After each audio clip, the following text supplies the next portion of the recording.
Shalom Aleichem, la paracha qu'on lira Be'ezrat Hashem ce Shabbat, elle s'appelle Parashat Vayera. Notre paracha, elle commence avec la septième épreuve d'Avraham Avinu. C'était le troisième jour après la Brit Mila. Avraham Avinu, il avait 99 ans. Il était fatigué, il avait de la fièvre, il avait du sang qui coulait. Et Akadosh Baruch Hu, il est venu rendre visite à Avraham Avinu. Et Hachem ne dit rien du tout. Parce qu'on n'a pas le droit de déranger un malade. Tous les commentateurs posent la question, si Hachem il était chez Abraham, pourquoi Hachem il n'a pas guéri Abraham? Pourquoi il a demandé à l'ange Raphaël de le guérir? On a donné déjà la réponse, parce que Hachem il a dit, si j'ai guéri Abraham, en même temps que je lui rends visite, les gens ils vont croire que je suis venu le guérir et pas lui rendre visite. Par la même occasion que j'ai guéri Abraham, alors je lui ai rendu visite. Non. Je ne veux pas de ça. Je veux que tout le monde sache que je suis vraiment venu lui rendre visite. Et c'est pour ça Hachem il a demandé à Raphaël de guérir Abraham. Abraham il a souffert énormément qu'il n'a pas pu recevoir des invités parce qu'il faisait très chaud. Pour consoler Abraham, Akadosh Baruch Hu il envoie à Abraham trois invités, trois malachim, trois anges. Chacun il est déguisé de quelque chose. Un il était déguisé en boulanger, l'autre il était déguisé en marin et un il était déguisé en bédouin. Rashi, il nous dit, les trois malachim qui étaient déguisés, c'était Raphaël, Gabriel et Michael. Rashi, ici dans la paracha, dit que Raphaël, il est venu faire deux missions, mais pas en même temps, parce qu'un ange, il ne peut pas faire deux missions. Il est venu dans le point A, c'est guérir Abraham, et après il doit partir au point B, sauver Lot. Mais qu'est-ce qui est bizarre? J'ai trouvé une Gemara et je veux que tout le cours soit basé sur cette Gemara Baba Metzia, page Peivav Amud Bet. Là-bas, la Gemara dit que c'est Gabriel, que c'est Michael qui est parti à Sédom sauver Lot. C'est pas Raphaël, comme il dit Rashi. C'est Michael. Gabriel, il est parti pour détruire Sédom. Michael, il est parti sauver Lot. La question qu'elle se pose, et on a posé cette question dans le cours d'avant-hier, quel lien l'ange Michael il a avec Lot, puisque Lot c'est un ange juif, et l'ange Michael, Sar Israël, c'est l'ange des béné Israël. Qu'est-ce que Michael va chercher chez un ange juif, chez Goy? Que Michael il est venu annoncer la bonne nouvelle à Sarah qu'elle aura un enfant, Yitzhak, que de lui tout le peuple juif il va sortir, c'est normal. Parce que Michael, il est responsable des peuples juifs, alors il vient annoncer à Sarah, Ki mimenu yelecha zara, Kadosh Baruch Hu dit à Abraham Avinu, il faut que tu saches que tout le peuple juif, il va descendre de ton fils Yitzhak. Alors c'est normal que Michael, il est là. Mais chez l'autre, il faut comprendre. Après que les Malachim, ils ont fini de manger le repas qu'Abraham il leur a donné avec de la viande et du lait en même temps. On a expliqué ça déjà. Les Malachim à la fin du repas demandent à Abraham Avinu, si tu as un stylo écrit Aye, Sarah, Ishtecha. Et Abraham il répond, Vayomerine Ba'oel. Les Malachim demandent à Abraham Avinu, Aye, où est Sarah, Ishtecha, Sarah ta femme? Et Abraham il répond, Ba'oel, elle est dans la tente. Rashi sur place dit, pourquoi les Malachim ils ont demandé à Abraham Avinu, elle est où ta femme? C'est pas joli.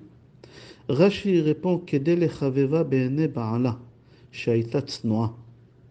Pour la chérir aux yeux de son mari. Regarde, remarque, tu as une femme pudique, comme ça s'est rapporté aussi dans Gemara Baba Metzia, dans page Peizain 87.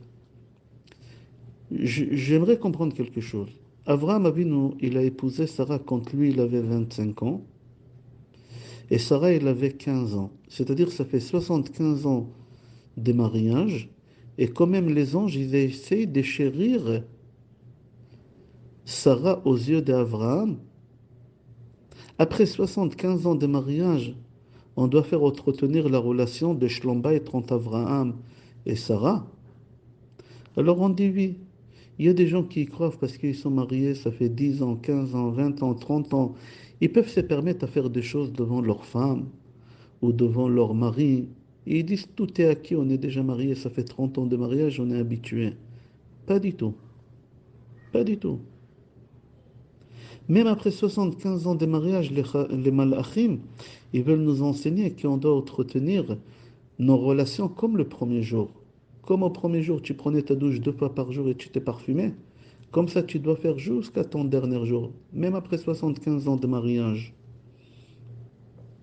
Et on a dit que les malachim, ils ont voulu dire à Abraham Avinu, regarde ta femme comme elle est pudique. Pourquoi? Pourquoi pudique? Qu'est-ce qui se passe ici?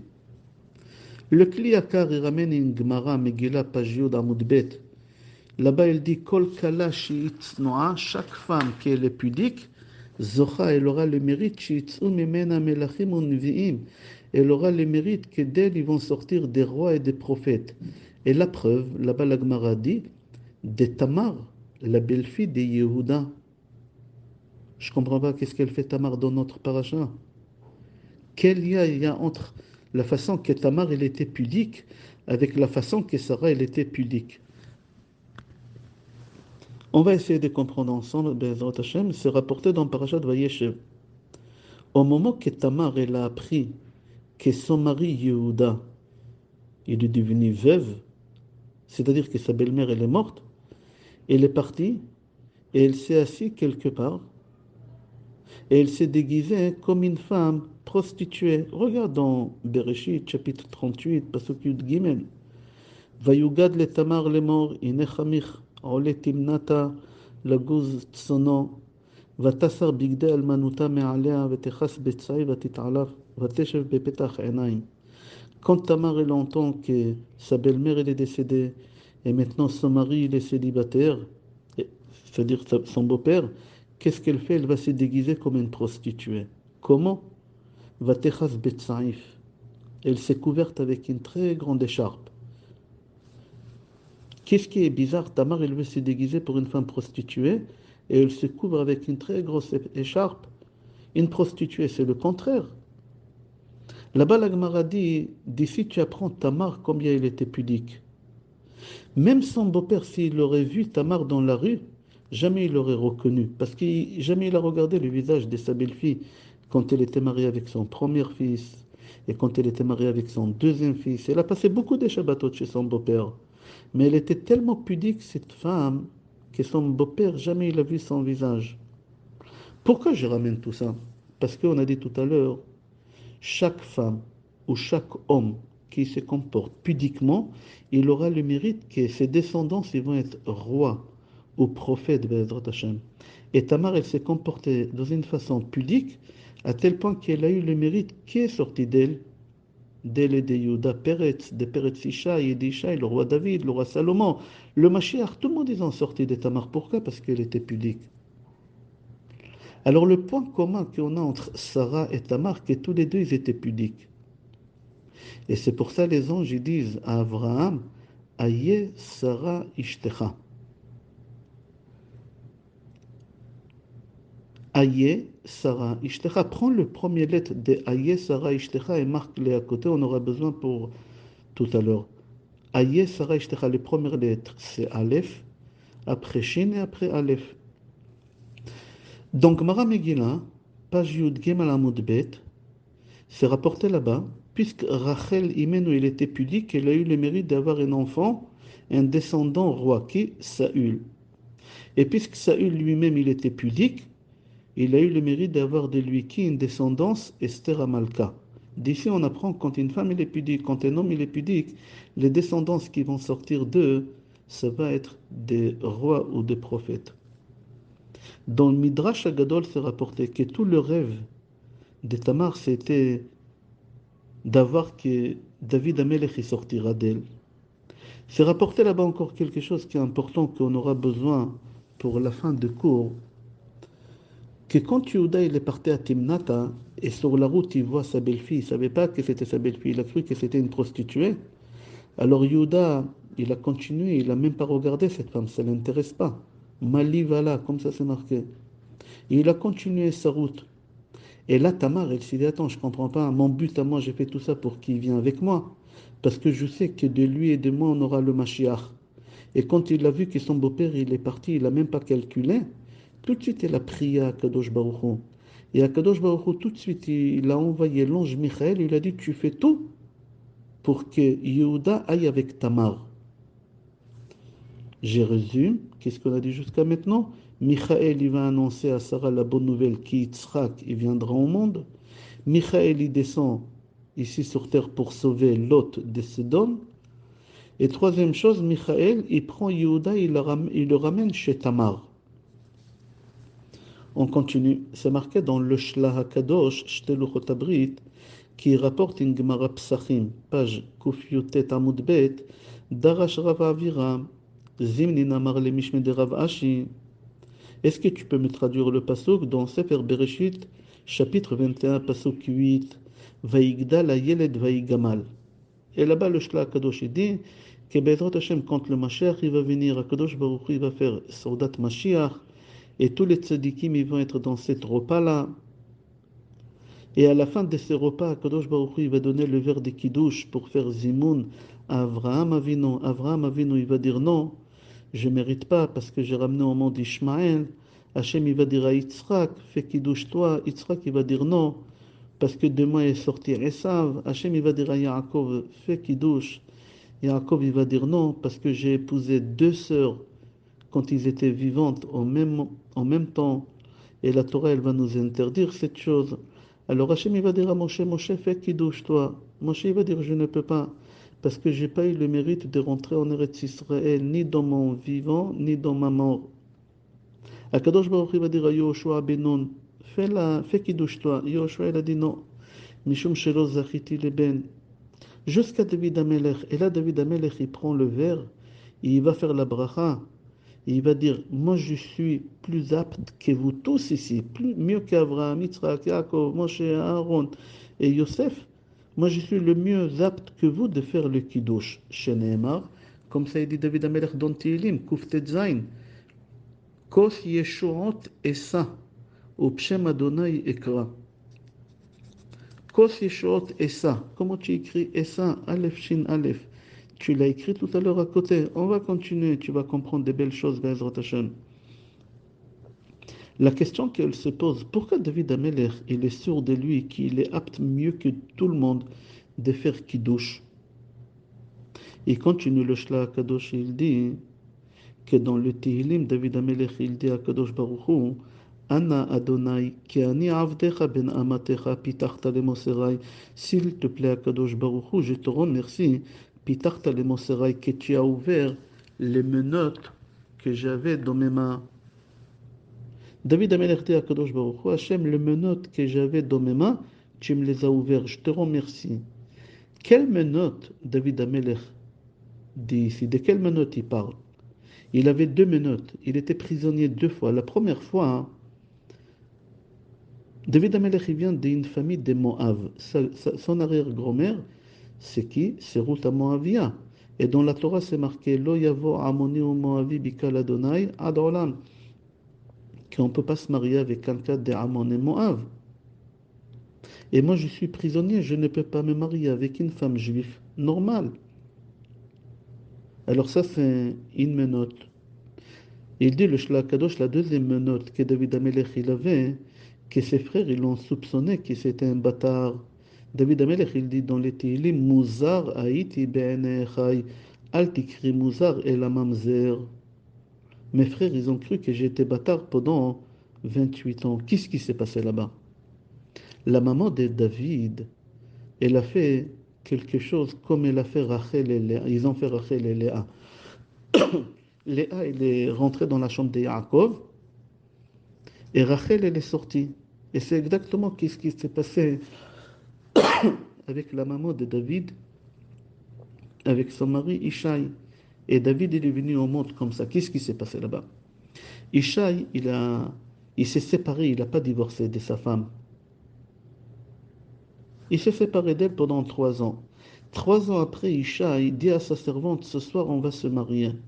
La servante, elle a peur et elle dit à sa maîtresse, à sa patronne, à la femme d'Ishaï, ton mari m'a demandé ce soir de me marier avec lui. Alors la femme, il lui dit, ne panique pas, c'est pas grave. Ce soir, tu sors dans la chambre quand il va faire noir, je rentre à ta place. Comme ça, c'est marqué dans Midrash Yalkut. Amechir Tilim Kuftet Zain. Et là, elle tombe enceinte, la femme d'Ishaï. Et son mari lui dit, mais comment tu es enceinte? Ça fait 3 ans qu'on est séparés. Alors les enfants, ils ont cru que leur mère, elle a fait l'adultère et que l'enfant, il est bâtard. Ils ont voulu tuer la mère et l'enfant.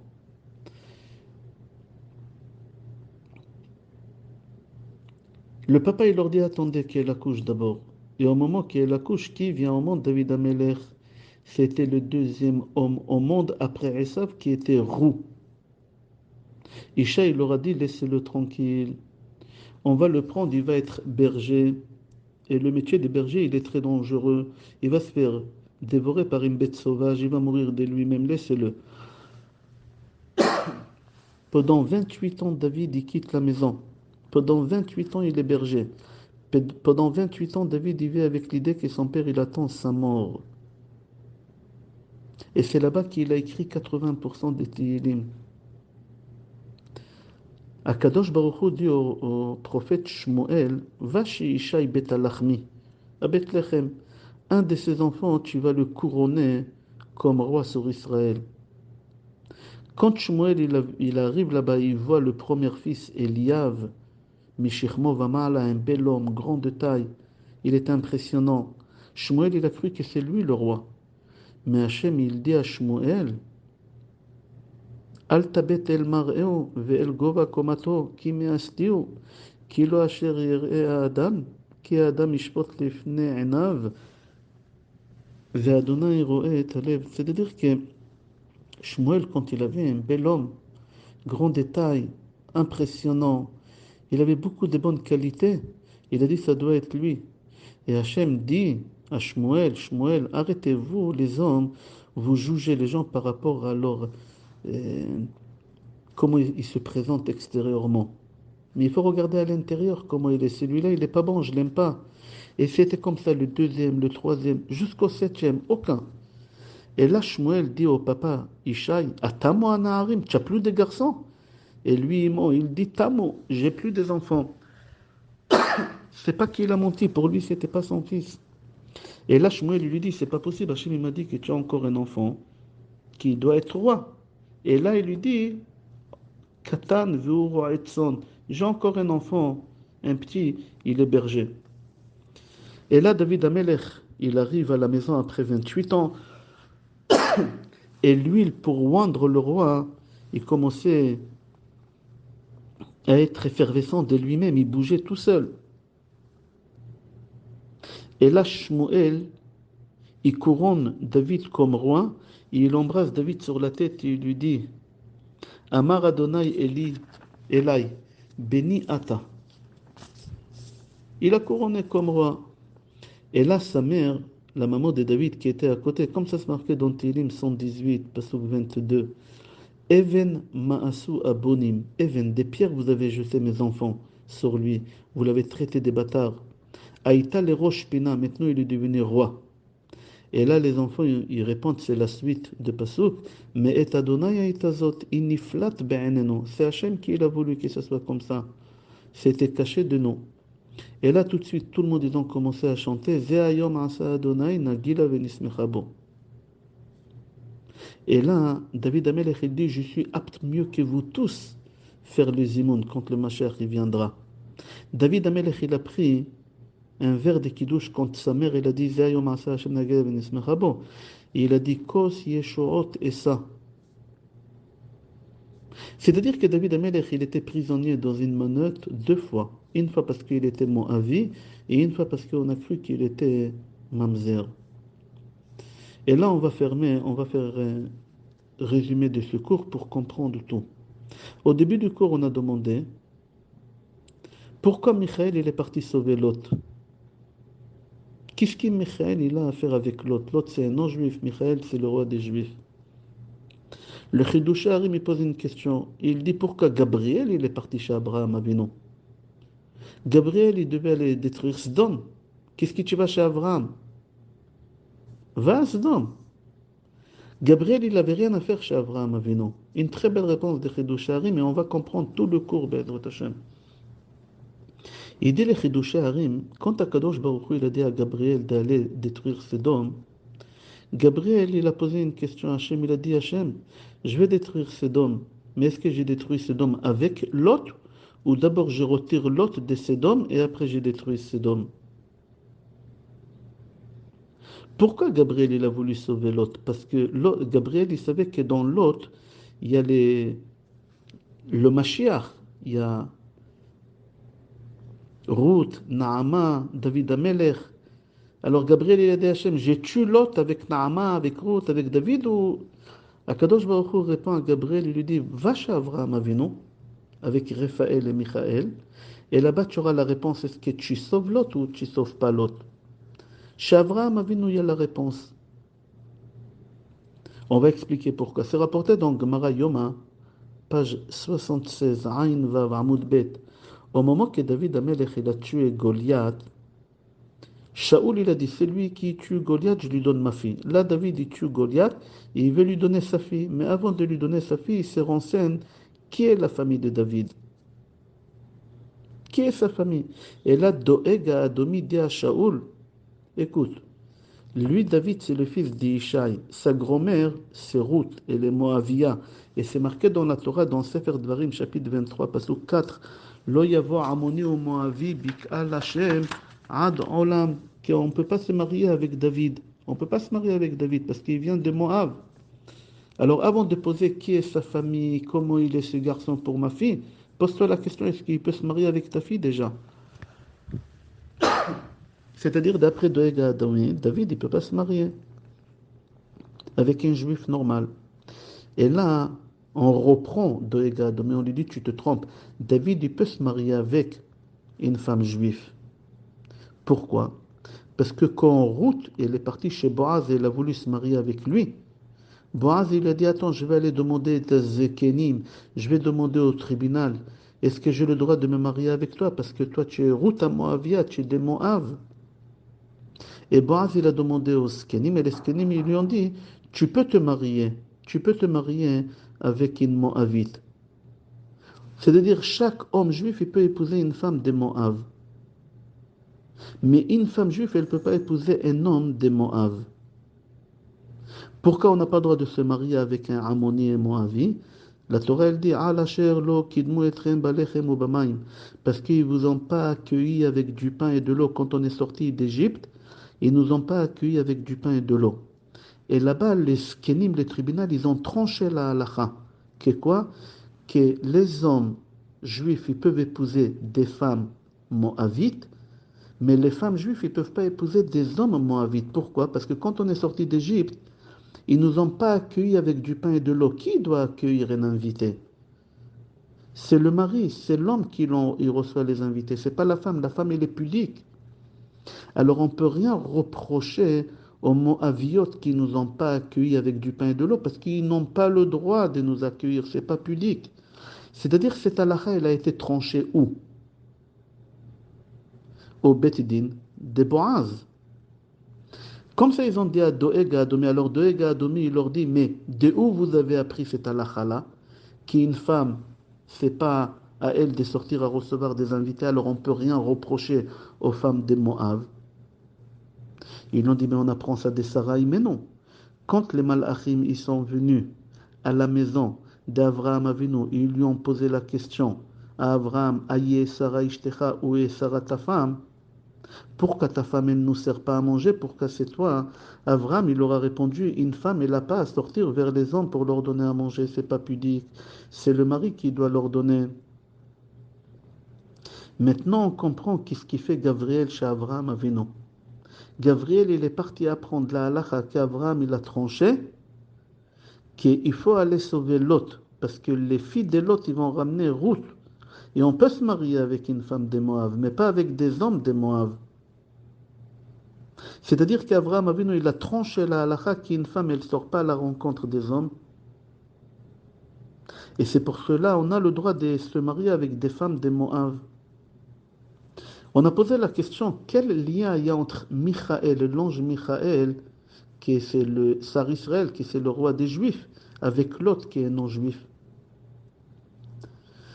Pour la simple raison que le judaïsme il commence, le premier homme juif au monde, pas hébreu.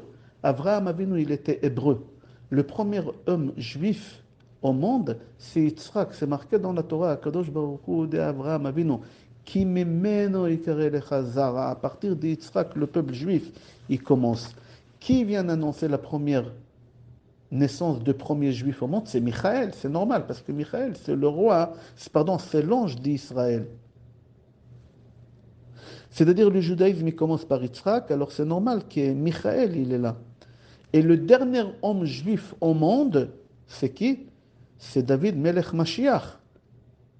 Alors même le dernier, c'est obligé que Michaël il soit là. Et c'est pour ça Michaël, il est parti sauver Lot, parce qu'en Lot, il y a David, un Melech. Maintenant qu'on a sauvé Lot et ses deux filles, maintenant, David, il faut qu'il arrive au monde par route.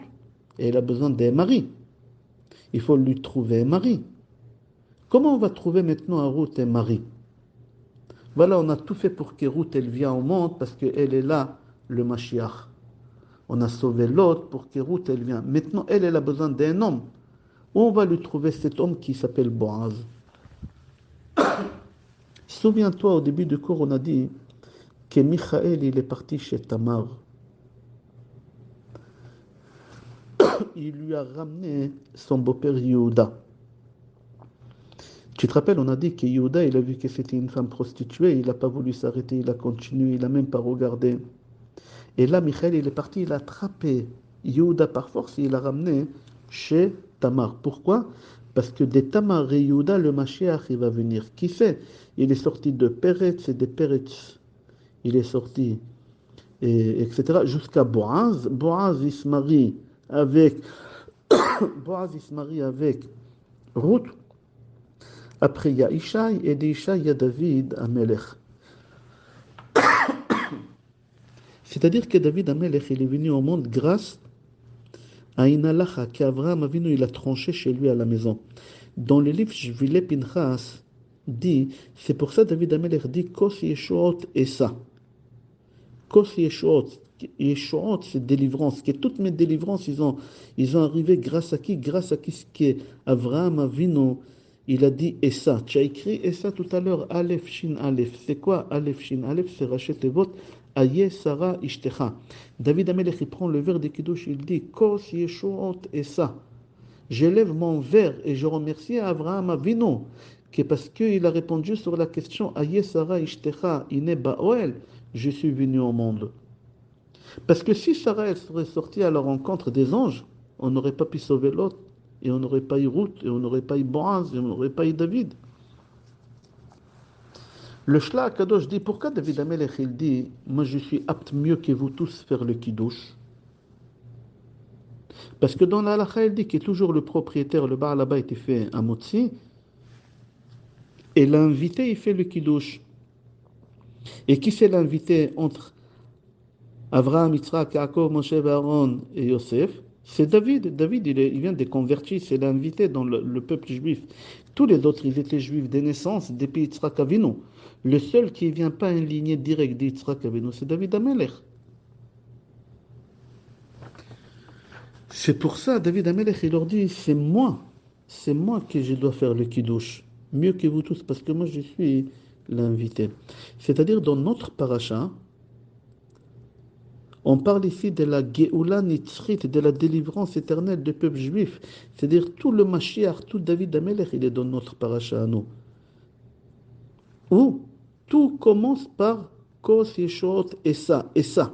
Tout dans notre paracha, c'est quoi Essa? Aye Sarah Ishtecha. Les Malachim demandent à Abraham Avinu Essa. Aye Sarah Ishtecha. Et là, Abraham Avinu leur dit, Ine Baoel, elle est dans l'attente. Ma femme, elle ne sort pas à la rencontre des hommes. Alors si ma femme, elle ne sort pas à la rencontre des hommes, alors vous ne pouvez rien reprocher aux femmes des Moab pourquoi ils n'ont pas sorti nous accueillir avec du pain et avec de l'eau. Et on peut se marier avec eux. Mais par contre, avec les hommes, eux, ils doivent sortir à la rencontre des invités, à la rencontre des bénis Israël, et eux, ils n'ont pas sorti, on n'a pas le droit d'épouser un homme de Moab. On va s'arrêter là. Bracha ve'atzlacha, bsorot tovot et kol tov.